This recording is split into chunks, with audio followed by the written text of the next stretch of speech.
conquête de la souveraineté passe avant tout par l'exploitation des ressources nationales au profit de nos populations.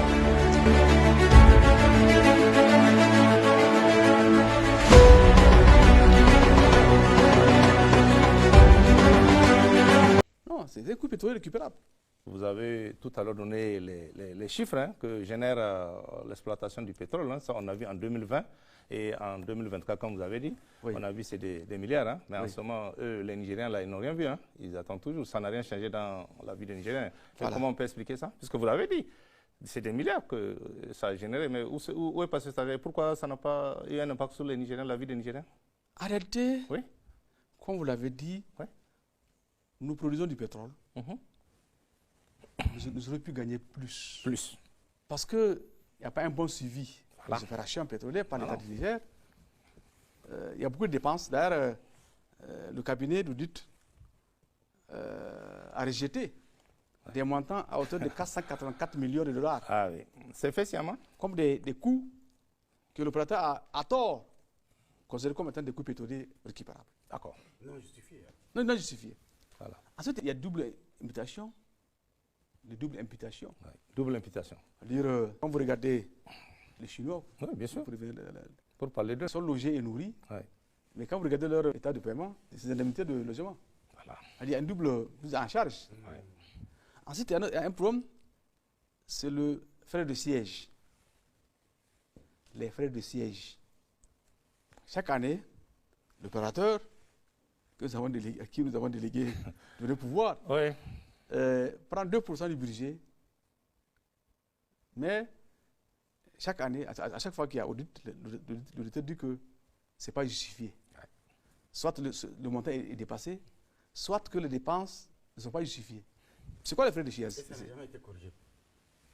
Oui, en fait, ce que nous avons besoin de faire, c'est quoi les frais de siège?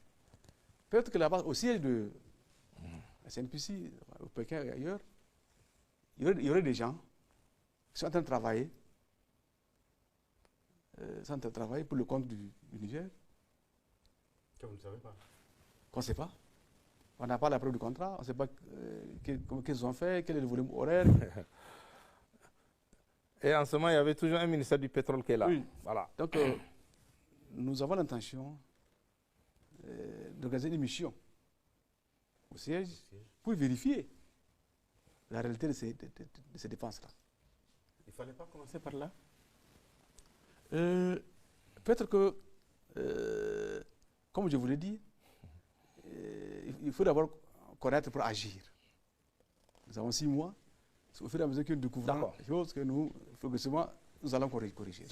Monsieur le ministre, quels sont les points saillants de notre politique pétrolière et dites-nous quelles sont les mesures prises pour renforcer le dispositif d'encadrement de l'exploitation du pétrole nigérien et des ressources qui en sont issues.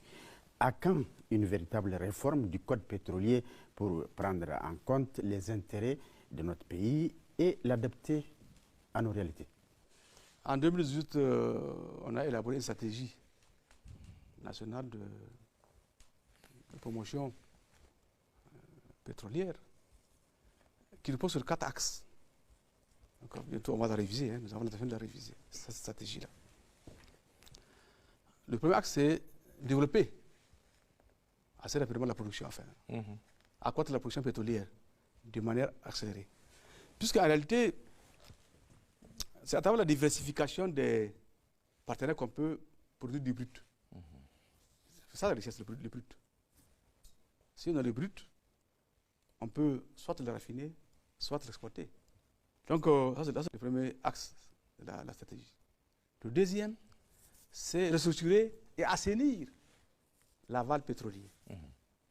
L'aval pétrolier qui aujourd'hui, du point de vue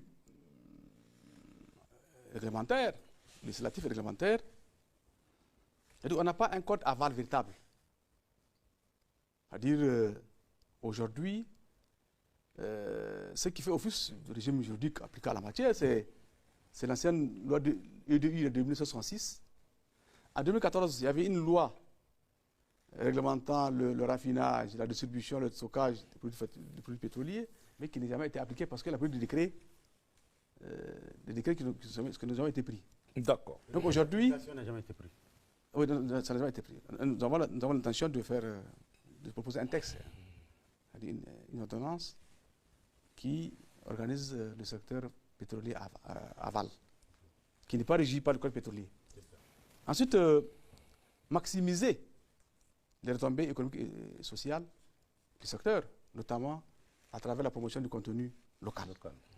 Il y a une stratégie qui a été adoptée en 2022 sur le contenu local. Deuxièmement, refondre le cadre sectoriel. Une refonte globale du dispositif juridique institutionnel sur le secteur. Mais le défi numéro 1, comme je l'ai dit, c'est le suivi. Quelle que soit la beauté texte, quelle que soit la qualité texte, tant qu'il n'y a pas un dispositif de suivi concret, pas formel. Le suivi qui n'a pas été fait pendant une dizaine d'années, hein, c'est ça? En tout cas, on veut le renforcer. Ah voilà. Très bien. Pour ce qui est de l'audit de la SORAS, comme vous le savez, donc on a tout récemment effectué une mission à la SORAS où on a lancé officiellement l'audit. D'accord. Quel est l'intérêt de l'audit? Il va nous dire combien a coûté réellement la SORAS. La SORAS. C'est bon à savoir. Comment elle a été gérée, quelles recommandations il faut formuler pour améliorer. D'accord. Cet audit va nous révéler quelque chose d'important. Parce qu'actuellement, l'une des charges la SORAS, c'est le coût d'achat du brut. La formule de calcul d'achat ou de vente du brut à la SORAS date de 2011. Donc il y a une convention d'approvisionnement du brut à la SORAS. C'est ça. Cette formule de 2011 qui intervenait au début de l'exploitation. Mais aujourd'hui, beaucoup d'investissements ont été amortis. D'accord. D'abord, le pipe domestique. Là. Le pipe domestique de Dagadama-Zender, de 462,5 km, est amorti. Il est la propriété de l'État du Niger. Or, dans le calcul, le 2011, c'est normal, le 2011 n'est pas amorti. C'est inclus. Cela veut dire que l'audit va nous dire qu'est-ce qui reste à amortir. Amortir, d'accord. Donc l'idée, c'est que le prix du brut à la SORAS va diminuer inévitablement. Inévitablement. Puisque beaucoup d'investissements ont été amortis. De pas tout le même qu'en 2011. Ensuite, le second audit qu'on va réaliser, c'est l'audit de OPCO, le pipeline Niger-Bénin. D'accord. Pour ce qui est des insuffisances des textes actuels, voilà. Tout à l'heure, j'ai dit qu'on a un code attractif. Mais à vouloir trop attirer les investisseurs, on s'est affamé. On s'est fait piéger. En fait, on a accordé trop d'exonérations. À vouloir trop appâter les investisseurs, on s'est privé de beaucoup de choses, on a tout abandonné. Ça, c'est le premier grief. Le second grief, il y a une clause dite de stabilisation fiscale, comptable et financière. La stabilité, c'est une garantie. Hein, bien sûr. Qu'on donne à l'opérateur que même demain, s'il y a une loi nouvelle, elle ne sera pas applicable. Et c'est le cas actuellement.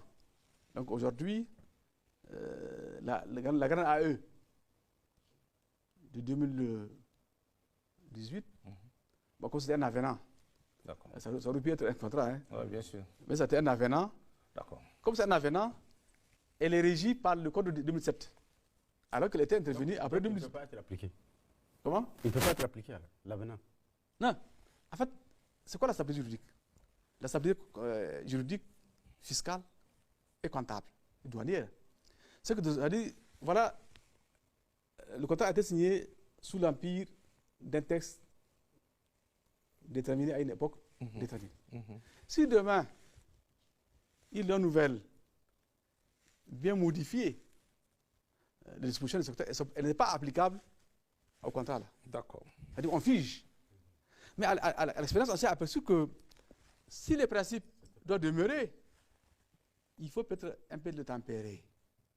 Il n'y a aucune flexibilité. Oui, parce que vous voyez, tout à l'heure, je vous ai dit que le contrat est signé pour une durée de 25 ans, enfin, renouvelable. Hein. 25 ans, on va continuer. Et ensuite, d'ailleurs, l'exonération est interdite aux sous-traitants. Sous-traitants du premier degré, du second degré, du troisième degré, quatrième degré, de manière infinie.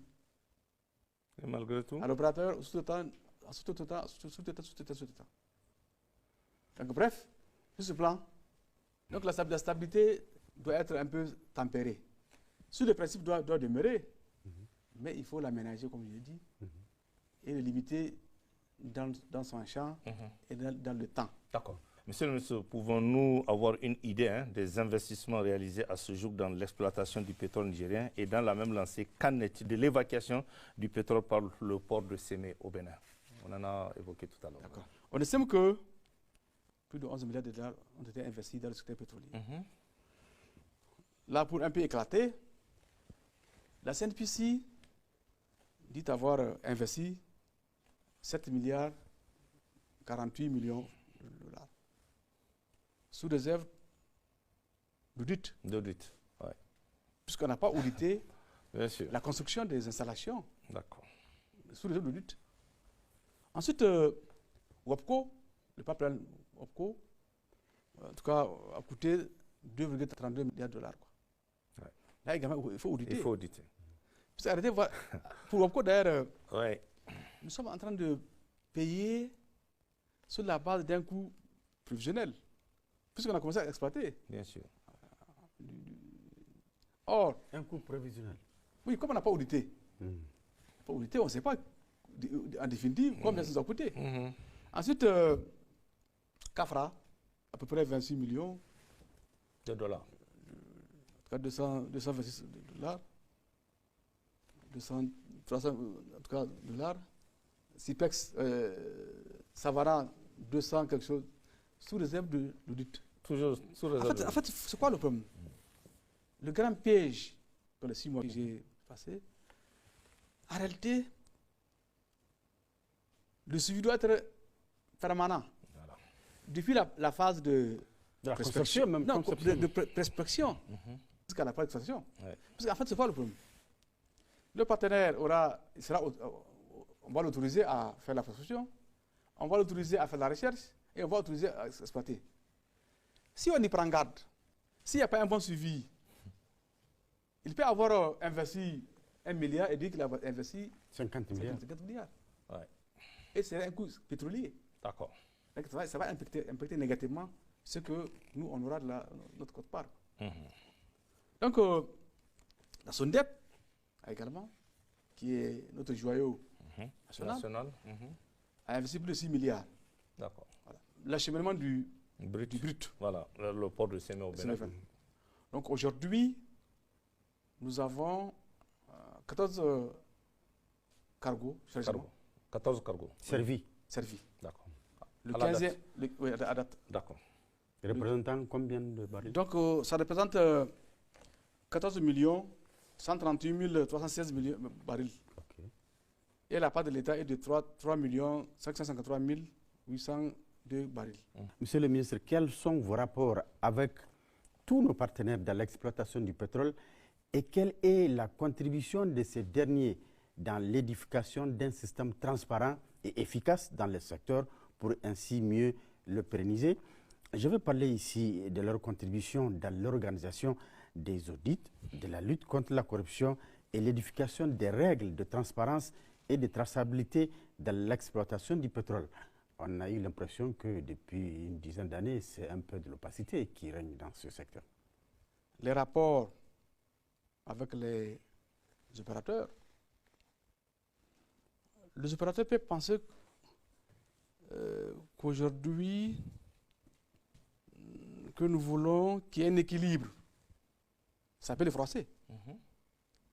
Ils peuvent considérer que ce qu'on est en train de faire aujourd'hui est anormal. Alors que, en tout cas, les petites autorités, les chefs de l'État, on veut un équilibre. C'est qui est normal, c'est qui est légitime. Un équilibre. C'est le pétrole du Niger, pas d'ailleurs. Un équilibre de manière progressive. Un équilibre en termes de contrôle local. Puisque, et comme je l'ai dit, j'ai écrit à tous les opérateurs pour leur demander de nous transmettre la liste du personnel nigérien et expatrié, la liste des prestataires et les postes. En fait, c'est quoi le problème aujourd'hui?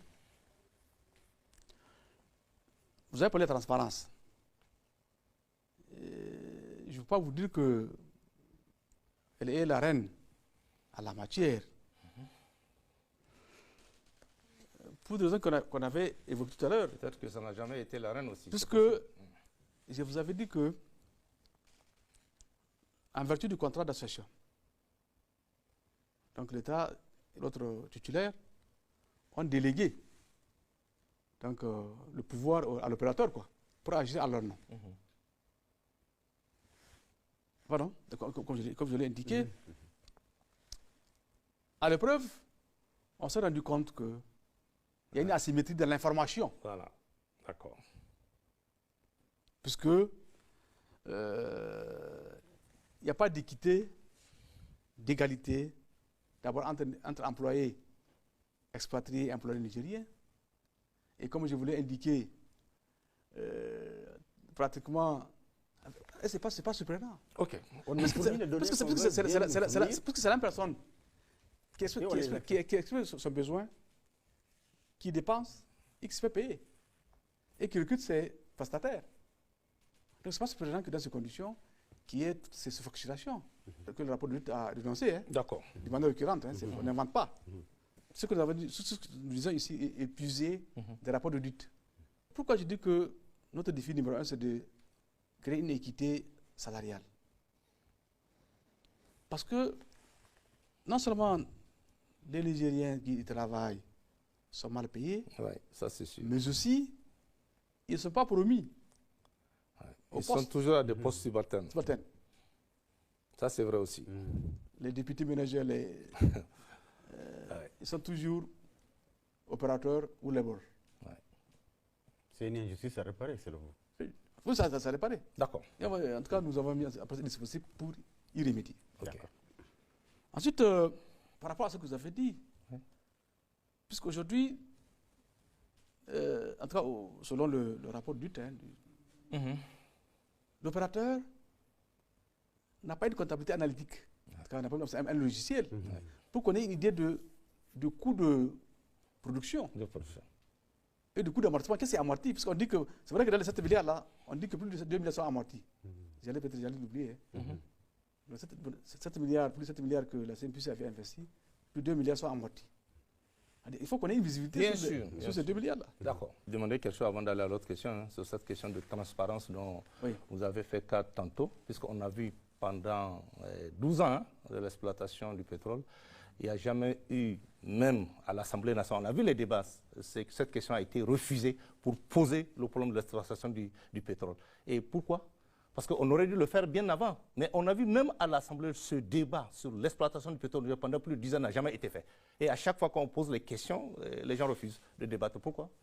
C'est toujours par manque de transparence, on sait quoi exactement? Ce que je sais. Voilà. Qu'est-ce que vous savez? Ce que je sais. Quand il s'agit de construire le pipe, il y avait une loi de projet. D'accord. Autrement dit, et qui est d'ailleurs disponible sur le site du TUE. On a considéré que tous les avantages qu'offre le code des investissements peut-être ne sont pas suffisants. Le projet a encore accordé d'autres avantages à l'opérateur pour la mise en œuvre du projet de... Hors code d'investissement. Oui, quand vous regardez, il y a le loi du projet, où pratiquement on a accordé beaucoup d'exonérations spéciales à l'opérateur pour réaliser le pipeline export. Mais ça ne s'explique pas qu'on ne dise pas aux Nigériens qu'est-ce qui est sorti des recettes de pétrole à ce moment. Si on a fait ce débat à l'Assemblée, on saura où passe l'argent du pétrole. Parce que jusqu'ici, beaucoup se posent des questions, où passe l'argent du pétrole? Vous savez où se passe l'argent du pétrole? Nous pensons que, à l'avenir, peut-être que, c'est vrai qu'il y a eu beaucoup d'avenants, beaucoup de coûts qu'on a considérés comme étant des coûts pétroliers, alors que légalement, ils ne le sont pas. Bien sûr. Il y a beaucoup de dépenses externes, mais qui ne sont pas considérées comme des pressions pétrolières. Bref, en tout cas, pour l'avenir. OK, pour l'avenir. En tout cas, nous comptons mettre en place un dispositif pour qu'il y ait une traçabilité, une transparence, et ensuite le suivi des recommandations des rapports d'audit. D'accord. Ok. Parce que comme je vous l'ai dit, déjà le cabinet avait rejeté 484 millions de dollars. Ah oui, voilà. Comme des coûts injustifiés. D'accord. Qui ne sont pas des coûts pétroliers récupérables. En tout cas. Et qui va les rembourser? Non, on va écrire à l'opérateur pour dire il faut ajuster. D'accord. Rembourser certains et ajuster certains. On va se contenter des systèmes d'écriture? Non. Mais en fait, quand on dit qu'il faut ajuster, ça va contribuer à contre notre quote-part, le facteur R. Enfin, ça ne sera pas un simple jeu d'écriture pour ajuster? Non. D'accord. En tout cas, il y aura un suivi pour que. En tout cas, il faudra tout pour que ça soit suivi des faits. D'accord. On va avancer, hein. Monsieur le ministre. La SONIDEP, hein, comme la SORAS, eux, connaissent quelques difficultés. Pouvez-vous nous faire l'état des lieux, hein, de la situation et quelles sont les dispositions prises par votre département ministériel afin d'y remédier? Parce qu'on l'a souvent vu, hein, la SORAS accuse, pour dire les choses terre à terre, la SONIDEP de ne pas payer le pétrole qu'elle prend avec SORAS. Ça, on a vu ce débat, même par communiqué interposé entre les deux sociétés. Et de l'autre côté aussi, la SONIDEP, bon, elle dit que ce n'est pas le cas. C'est où se trouve la vérité? Pourquoi la SONIDEP ne paye pas la SORAS? Ce couple vendeur-acheteur, oui, voilà. qui dit vente, dit souvent des frictions, des dettes. Enfin, oui, des dettes. C'est naturel. Oui, mais la SONIDEP, elle vend. Le pétrole, là, il est vendu dans toutes les stations au Niger et ailleurs. Voilà, c'est ça la vérité, puisque tout le monde vient à la pompe payer. Et où passe cet argent? Puisque la SONIDEP vend ce pétrole. Qu'est-ce qui s'est passé? Arrêtez. Oui, voilà. La SONIDEP, elle paye. Elle paye la SORAS. La SORAS. Enfin, il n'y a pas d'arriéré. Non, il y a d'arriéré. Voilà, ok. Antérieur. D'accord. D'ailleurs, on a mis en place un comité de dette croisée. Pour arrêter, aujourd'hui, la SORAS avance un montant. Ce montant doit subir à la contradiction. Bien sûr. Donc le comité, on a écrit à chacun des opérateurs de dire qu'est-ce qu'on lui doit. Voilà, d'accord. La SONIDEP doit combien à la SORAS en ce moment? C'est beaucoup d'argent. On n'a pas le chiffre. Non, c'est d'accord. Attends, en fait, arrêtez. On n'a pas le chiffre. C'est ce que je souhaiterais. Bon, en fait, oui, voilà. C'est qu'arrêter, c'est qu'il faut reconnaître. Il n'y a pas de différence entre dette l'État et dette de la SORAS. Oui, on est d'accord. D'accord. Voilà. Donc, en fait, bon, c'est ce que la SORAS met en avant pour justifier ses difficultés. Mais arrêter, les problèmes sont ailleurs. Donc, c'est un faux problème. D'accord. Ça peut être un problème, mais ce n'est pas le seul problème. D'accord. Donc, la difficulté de la SORAS, c'est d'abord tout ce qu'on avait dit là. Expliquez, oui, voilà. D'accord. C'est-à-dire, voilà une société qui produit, qui vend. Donc, chaque année, elle a un bilan déficitaire. Ouais. Comment l'expliquer? Oui, c'est pas normal, c'est juste. C'est pour dire que c'est pas seulement on veut mettre en avant les dettes. Au niveau de la SONIDEP. La SORAS. Oui. Mais en réalité, le problème est ailleurs. D'accord. Voilà, il est où concrètement le problème? Il est où? Le problème est au niveau de la gestion de la SORAS. Oui. De la gestion. C'est ce qu'on avait dit là. C'est ça. Il y a des charges. Des charges. D'abord, outre le. Qu'on impute à la SONIDEP. Non, la SORAS met en avant. C'est-à-dire, pour la SORAS, sa difficulté. C'est des faux fuyants en fait. Sa difficulté et sa seule difficulté, c'est le fait de ne pas recouvrer sa créance au la SONIDEP. On ne le nie pas. Oui, okay. Mais ce n'est pas la seule cause du problème de la SORAS. La SORAS souffre d'un problème de gestion. Monsieur le ministre, avez-vous mis en place un cadre approprié de mesures et d'appropriation de la performance des actions de votre département ministériel? Maintenant, on vient à un niveau macro là. Voilà. En réalité, et comme on l'a dit, donc l'État, à travers le ministère du pétrole, conçoit, il élabore, il le met en œuvre et le suit, la politique pétrolière du Niger. Donc, c'est l'outil professionnels de l'État pour la mise en œuvre de la politique de l'État en matière pétrolière. Ce que nous avons mis en place comme dispositif pour qu'il y ait un résultat. Sachant que, comme on l'avait dit, hein, à mon arrivée, je me suis rendu compte que tout est urgent. Tout est urgent. Et qu'il fallait des priorités. C'est quoi la priorité? Comment faire en sorte que le résultat de l'État soit amélioré. Comment faire en sorte que les Nigériens y travaillent, occupent les postes qu'ils doivent occuper. Comment faire en sorte que qu'ils aient des promotions. Comment faire en sorte que les entreprises, les PMI, puissent prester. Donc voilà un peu le flux ultime et fondamental, quoi. C'était l'urgence à gérer. Voilà, à gérer.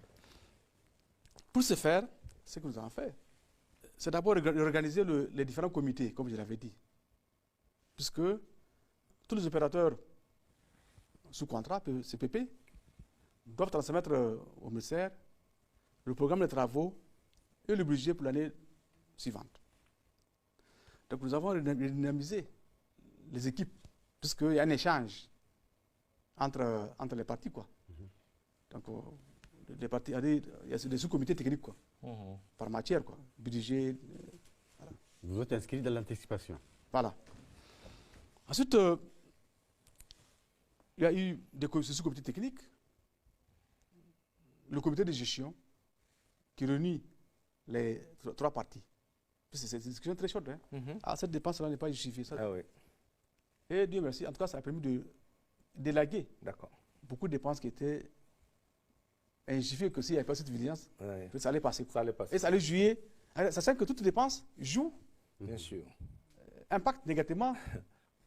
Et à l'arrivée, quand il s'agit de valider le projet, il y a beaucoup d'acquis, en fait, beaucoup de choses qu'on avait, beaucoup de points. Outre le fait que beaucoup de dépenses ont été élaguées, ont été supprimées parce qu'elles ne sont pas justifiées pour cette année. D'accord. Sur l'assistance juridique, l'opérateur a un avocat qu'il paye et les frais d'avocat sont considérés comme les frais de coût pétrolier. Nous avons exigé à ce que nous aussi qu'on ait la possibilité d'avoir un avocat. Pourquoi? Parce que, si vous vous rappelez, on avait négocié le contrat d'avance là, pour commercialiser ensemble le brut. Oui, d'accord. Or, ils avaient des avocats qui les guidaient. Et nous, on n'a pas. Et les frais de l'avocat là sont des coûts pétroliers récupérables. Or, ici, nous sommes en pochette d'intérêt. Bien sûr. Pardon? Or, nous, on n'avait pas ces avocats. Non, nous, on n'a pas pris d'avocat. On n'a pas pris d'avocat. De tout temps, on n'avait pas d'avocat. Non, on a des cabinets qui nous assistent. D'accord. Oui, on a des cabinets qui nous assistent. Okay. Mais il faut des conseils spécifiques. Bien sûr, bien sûr. Donc désormais, on a essayé de budget que l'État du Niger a droit à une assistance juridique. D'accord. Permanente. Oui, comme l'opérateur. C'est ça. Okay. Pour finir, Monsieur le ministre, dans le cadre de la Confédération AES, avez-vous ou envisagez-vous une politique commune en matière d'exploitation des ressources pétrolières? J'avoue que, bien sûr, c'est une ambition. La Confédération, quand même, c'est notre espace commun d'intégration. Mais jusqu'à présent, on n'a pas encore discuté avec les autres. Le Mali et le Burkina Faso. Vos collègues, comme, vous savez, nous sommes les seuls pays producteurs de pétrole. Du pétrole. Et ils sont plus consommateurs que producteurs. Nous n'avons pas oublié nos amis. Oui, bien sûr. Et voilà pourquoi, comme je vous l'avais dit, nous avons signé des conventions avec la SORAS pour vendre en tout cas le gasoil ou en tout cas le produit affilié à un prix préférentiel. Je fonde l'espoir que dans les prochains mois, nous allons nous réunir pour définir une politique commune sur l'impulsion des autorités. Monsieur le ministre, quel sera le mot de la fin? Nous allons mettre en place un dispositif de renforcement des capacités des acteurs nigériens, que ce soit le personnel, que ce soit les entreprises. Puis arrêtez, tout repose sur la compétence. Puisque quelle que soit votre richesse, si vous n'avez pas de ressources humaines les entreprises capables de les porter, on sera toujours victime des investisseurs. Des abus. Des abus. Il y aura toujours cette asymétrie de compétences. C'est ça. Bien sûr qu'inévitablement, on doit se faire accompagner par des cabinets, mais il faut qu'on soit capable de poser des bonnes questions. C'est ça. Pour ne pas rater de quoi. Et c'est pour ça que nous sommes allés en Algérie. OK. Nous avons la conviction que nos frères algériens sont disposés à nous accompagner dans le renforcement des capacités de nos acteurs, et en amont et en aval. Merci, monsieur le ministre. Mais pour beaucoup plus de transparence, hein, je dois ajouter qu'il a manqué pendant plus de 10 ans dans l'exploitation du pétrole. Ou bien, monsieur le ministre. Oui. Et c'est sûr qu'avec le CNSP, cela ne souffre d'aucune ambiguïté. Ah, oui. En tout cas, la volonté du CNSP, comme je l'ai dit, c'est d'équilibrer. Oui, tout à fait. Un équilibre pour que cette manne soit profitable aux populations. Ah oui, bien sûr. La souveraineté. On tend vers gagnant-gagnant. Voilà. D'accord. Gagnant-gagnant ne soit pas un vain mot. D'accord. Merci. Merci, monsieur le ministre. Merci beaucoup. Merci. Mesdames, messieurs, c'est la fin de cet entretien. Merci de l'avoir suivi. Et nous poursuivons cette série d'entretiens avec les ministres tout au long de cette semaine. Excellente soirée à tous. Au revoir.